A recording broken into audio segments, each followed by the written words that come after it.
everyone, this is Rachel. Thanks for clicking on my video.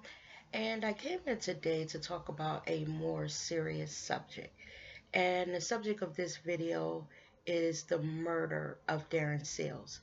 Now, before I talk about the death of this young man, I wanted to talk about the life of Darren Seals. So, in doing my research for Darren Seals, I found out a lot in a very short time. Now, Darren Still stepped onto the national scene in the aftermath of the killing of Mike Brown. Darren Sills was a young Ferguson activist. But let me tell you a couple things about him before we get started. A few years ago, Darren Sills was shot 7 times. And he talked about being in the hospital and recovering from being shot and how he knew that God had given him a second chance. And he talked about that while he was laying there, he decided to change his life. In that hospital, he made a vow to God that because God had given him a second chance, he was going to walk out of that hospital and change everything about himself. And he did. When Darren Sills got out of that hospital, he needed a job. And he got one. He got one at a GM plant there. And while he was working at that plant, he worked 12-hour shifts to make sure that he had money so he can get him a place, a car, and start to live a more positive life. And when he got that job at that plant, he started looking out at his community. And he knew that he had made this vow to God. So he started going out in the community and trying to make a difference in the community that he lived in. He was known to buy Christmas gifts for underprivileged kids in his neighborhood. This young man would take the money from the job that he earned working at GM and actually go out and buy Christmas gifts. Not only did he do that, he also started to organize positive activities for those neighborhood children. He said he did that to keep them out of trouble because he knew what it was like to grow up in a community where there's no, um, you know, centers for the children to go to play. So he decided to start little activities around the neighborhood to to make sure that they had something to do.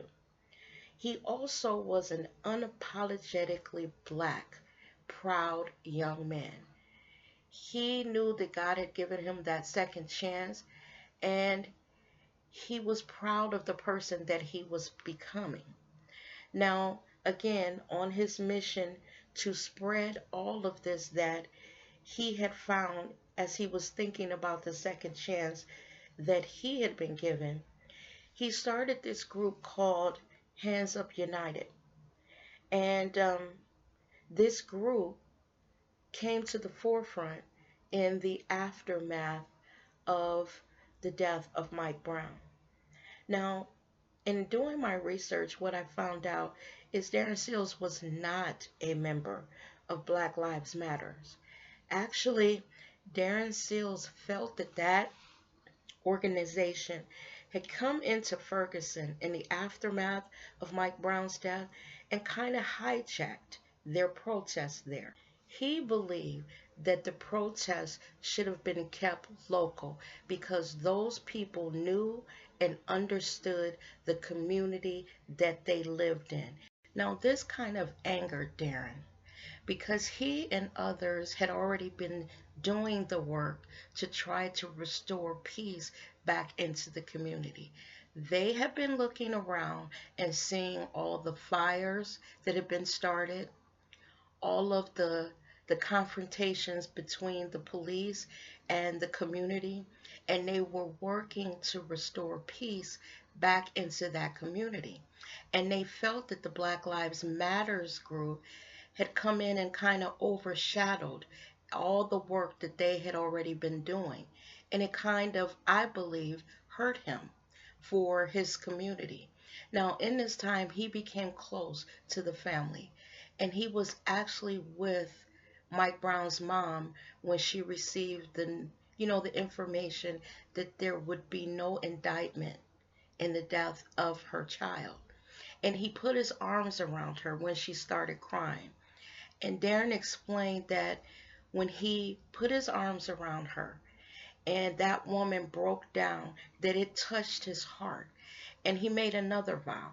He vowed that he would work in the community to try to, I guess, bridge the gap between the police and the community. He grew up in that community. He understood that there was a problem, and he was trying his best in his own little way to make a difference. Now, not only did Darren Seals, try to speak out for the injustices in his community, but he started looking out into the broader community of African Americans across the country. And he also started speaking out on his Twitter account, his Instagram, about other things that he saw going on across the country. Now, to talk about Darren Seals' death, he was found this past Tuesday in a burning car with the gunshot wound to his head. Now, a lot of people in that community do not trust the police. They believe that because all of the work that Darren Seals was doing and speaking out against atrocities, that were against people of color, then maybe he was targeted. There have been other young men in that community that have also been found in burning cars with gunshot wounds to their heads. A couple people on Twitter talked about the scene, the crime scene of where Darren Seals was killed. They said that they showed up after the police had done their investigation, and there were shell casings left, um, and other, things that they believed that the police should have picked up, when they were doing their investigation. Things were left behind. Evidence was left behind. So it is causing that community to not believe that this was something that was black on black crime, that maybe this was something to do with the police to silence this young man. He had become very prominent in speaking out against all kinds of atrocities against black people. He looked at a lot of stuff that was going on in the news here lately. He even spoke about the Colin Kaepernick, him taking the knee and not standing up during the national anthem. At just the age of 29, this young man has started to become a very, very outspoken activist. And a lot of people believe that because of the things that he said against the police, that that's what may have caused his death. Now, I don't know. I don't live in that community, and I'm not familiar with the relationship personally that those people have with the police. But the fact is, he's gone. And it's sad to lose someone so young who was so determined to make a change in this relationship that we have as black people with the police and the general perception across America of what they think of black people. Now, it was also quite ironic because a few weeks before he died, or a couple months before he died, there was a tweet that he put out, and it talked about these police officers that pulled him over. He said that he was with his 14-year-old brother, and about 10 police officers pulled him over, and they had him at gunpoint. And they gave him a warning, and it told him to choose his enemies wisely. And a little bit after that, he put out another tweet, and it talked about his death. He said that he didn't want to die, but if he did, he didn't want people to be sad. He wanted them to celebrate and drink and smoke and just celebrate his life. That is quite ironic because few short months later, he was dead. Now, whether Darren Seals was killed because of his activism, again, I don't know. But when I think about what he was doing and the people there in Ferguson during the aftermath of Mike Brown, all of the fires and the burnings and the people just upset, angry at the loss of yet another black man. I can't say that I fought those people. A lot of people say, why do you tear up your own neighborhoods? Well, we're not tearing up our stuff because normally we don't own the businesses that are in our neighborhood. We're tearing up and riling against the system. And those buildings that they're burning, they're owned by white people. And I guess those people in that community, the communities of color, are angry. So they lash out. What happened in the aftermath of Mike Brown's death spread across the country. Because as black people, we feel a unity when one of us is taken unjustly. This is something that has been going on for quite some time in America. It happened in the 50s, the 60s, the 70s, the 80s, the 90s, and it's still happening. It's like we make a little ground and then we turn around and we're back where we started. And when you think about it, we have tried to do peaceful protests. We've tried it. And we don't get anywhere when we're trying to be peaceful. You can't expect the people who are constantly and consistently being beat upon, beat down, denied rights, atrocities against them. You can't expect them to stay quiet. Anyone that is going through what we have gone through in this country would eventually start to want to fight back. You think about all of the stuff that has happened to us here. We've been peaceful. We've tried it. If you look at these images and you remember our history here, it is a pain that we have endured for centuries. And they tell us to forget about it, to get over it. And we try. We try to be peaceful. But we're not getting that back. What we endured in the 60s, it feels like it's coming back. You got all this stuff going on in the presidential election with all this hatred. And again, we try to be peaceful. But peace can only last so long when you're consistently being beat down. And again, we tried it.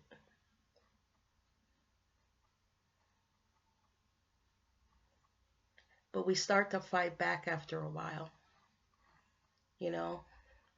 Think of all that we've gone through. Just look at these images.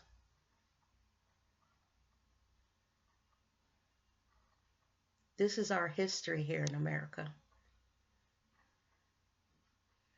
A history that, again, we're told to forget, to get over it. But people, it's happening again. It's happening again all across this country. Every time we turn around, we're told to forget it. That we're lying, that we're exaggerating the truth, that we're pulling that black card, that we're making this a race war. We're not making this a race war. The war has been here since we stepped foot on this continent. We're only reacting to what has been done to us, what continues to be done to us.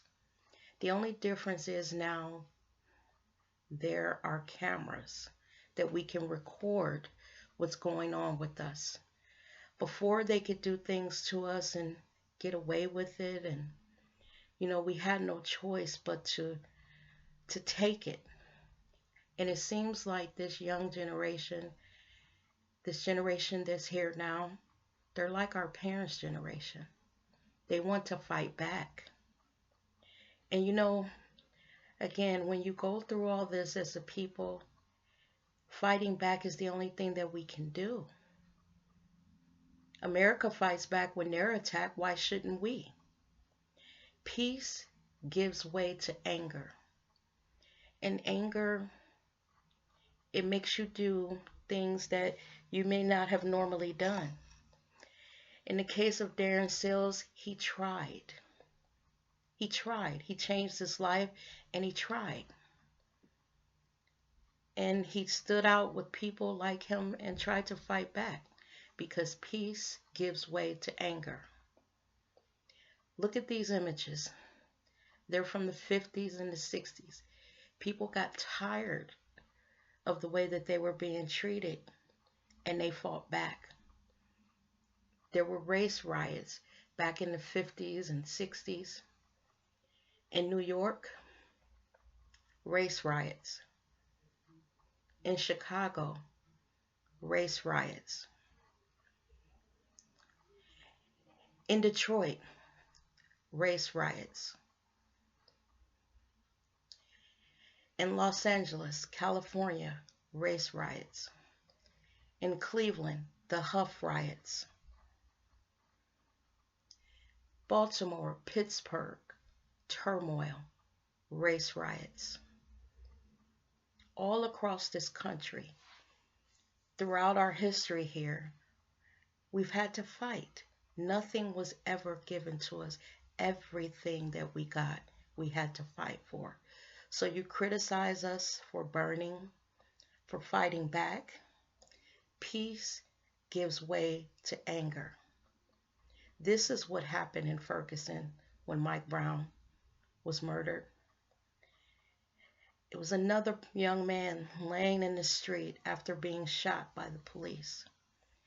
The community was angry, so they fought back. What is wrong with fighting back? America does it all the time. When they are attacked, they fight back. We watch our young men being killed in the streets by police that don't feel anything, that we feel that they don't care about us, that they come into our communities and they take us out one by one. So with Darren Sills, again, I don't know if this was a hit. I just know that he is gone. And all he did was try to fight back in his neighborhood against what he believed was atrocities against his community. All he did was speak out about things that were going on in this country that were targeting Black people that he felt were unjust. Is that wrong? Is it wrong, people? Think about what we've been through in this country. People say that we're violent. We're not violent. Violence was taught to us by the things that were done to us. So I say to Darren Sills, rest in peace, young brother. You will fight in heaven for us, and we thank you for what you did for us while you were here, these 29 short years. Rest in peace, young brother. And with that, everyone, thank you for watching my video, and you guys have a good day. Bye-bye now.